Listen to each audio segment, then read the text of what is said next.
Vous savez que cette chaîne se base principalement sur des extraits de Fragilité bourgeoise. Vous y êtes habitué, vous connaissez maintenant très bien le concept, vous savez le repérer, vous vous êtes entraîné. Ben, j'ai encore un entraînement, mais là c'est mode facile parce que c'est Kevin Bossuet. Kevin Bossuet qui débat avec un auditeur sur le cannabis et la pénalisation du cannabis. En fait, l'auditeur, lui, c'est quelqu'un qui a été condamné pour avoir fumé du cannabis. Vous allez voir l'extrait, c'est assez excellent. Oui, monsieur, alors Adrien, moi j'ai une question à vous poser, c'est-à-dire que les campagnes de prévention, jamais ces campagnes vous auraient fait arrêter la drogue, on est d'accord. Ce qui vous a permis d'arrêter, ce sont les sanctions, c'est le retrait de permis, c'est la correctionnelle, on est bien d'accord là-dessus. Voilà, donc il faut très bien comprendre que Kevin Bossuet, en fait, il a une nouvelle casquette, c'est addictologue, et donc il sait que les campagnes de prévention, ça ne marche pas, et il n'y a que le bâton qui peut marcher. Il le sait, c'est comme ça. D'ailleurs, ça marche très bien aux États-Unis, il n'y a plus de crackman aux États-Unis. Faut le savoir, c'est vu qu'ils sont très durs avec, il n'y a plus de crackman aux États-Unis, marche extrêmement bien. Ouais, il y a ça voilà. aussi, Donc bon. les sanctions, ça fonctionne, les sanctions, ça a un effet, et tous ceux qui nous parlent de prévention, très bien, il faut faire de la prévention, pour les jeunes, mais la prévention, je c'est bien. suis d'accord. Mais quand même, la politique doit reposer sur des sanctions. Il n'y a que comme ça que les gens comprennent. La pensée petite bourgeoise, c'est incroyable. C'est des mecs comme ça qui pensent action, sanction, machin. Enfin, c'est très très très simpliste, quoi. Et ils peuvent jamais penser 10 ans à l'avance en se disant faire un grand programme de prévention et les résultats, ils se verront pas comme ça dans les 3 semaines. Ouais, mais je trouve. Mais c'est injuste quelque part. C'est injuste. Bah pourquoi c'est injuste? Il y a un côté de perdre, de galérer pendant 6 mois, plus de 6 mois. Oui, mais Adrien, pour faire tous les trucs. J'ai été condamné comme un délinquant quand même. Mais attends, juste une chose, ça c'est intéressant. Le mec a été condamné pour avoir fumé de la beuh. J'imagine être pris avec de la beuh au volant. Évidemment, c'est pas quelque chose qu'il faut faire, mais il a été condamné à de la prison. J'ai l'impression de ce qu'il dit. Et Kevin Bossuet l'enfonce comme une merde en lui disant ouais c'est très bien. J'ai toujours travaillé, j'ai toujours payé mes impôts. J'ai toujours payé ma part à la société. Non mais d'accord, mais Adrien, j'ai été condamné comme un délinquant. Mais à partir du moment où vous fumez du cannabis alors que c'est interdit par la loi, vous êtes de fait un délinquant. Donc on vous a jugé comme vous étiez. Oh, il est insupportable le mec, putain. Pas autrement. Mais... Et là, par contre, quand on a des fils de députés et tout qui sont pris coqués au volant à 170, ces types-là, on les entend moins quand même. Là, on a Kevin Bossuet qui nous parle d'immigration. Alors, le débat, c'est peut-on vraiment fermer les frontières? On a bien envie d'entendre l'avis de Kevin Bossuet sur l'immigration.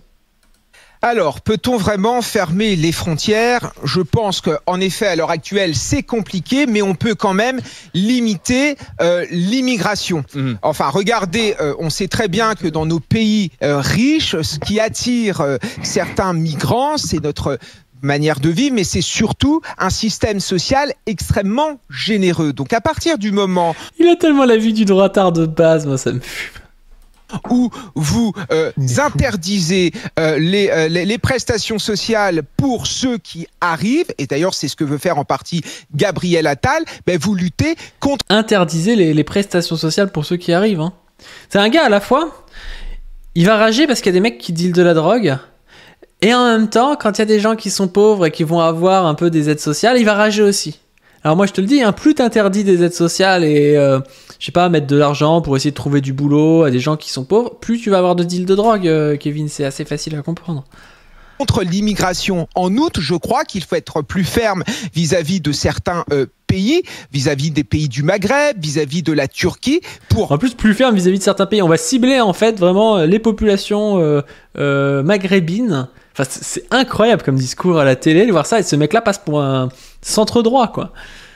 En effet, faire pression pour que ces gens retiennent leurs immigrés. Moi, je suis pour une immigration choisie. Donc oui, en effet, il faut choisir les immigrés qu'on accueille, mais on ne peut pas accueillir tout le monde. Et je pense qu'il faut prendre pour modèle ce que sont en train de faire les pays d'Europe du Nord. Par exemple, ce qu'est en train de faire la Suède, ce qu'est en train de faire le Danemark, où par exemple, ils veulent que les demandes d'asile ne soient plus réalisées sur le territoire d'accueil, mais dans le pays de départ, afin de limiter l'afflux d'immigrants. Comme ça, quand c'est refusé refuser, tout simplement, les immigrés ne viennent pas. Donc nous avons les moyens, il faut juste de la volonté politique. J'ai mis...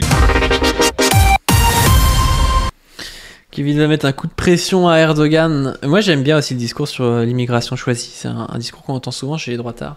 Où ils expliquent, oui, voilà, il nous faudrait des ingénieurs. En réalité, non. Il nous faudrait pas des ingénieurs. En France, c'est pas des ingénieurs dont on manque. La réalité, c'est qu'aujourd'hui, les immigrés, ils font du travail qui est assez peu qualifié.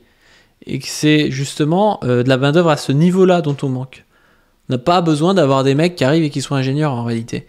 Et ce serait même un peu débile, quoi. Parce qu'à ce moment-là, les ingénieurs que nous on forme en France, va falloir leur faire quoi? Leur faire accepter de bosser dans des boulots qui sont pas qualifiés. Ça va être compliqué comme truc, hein.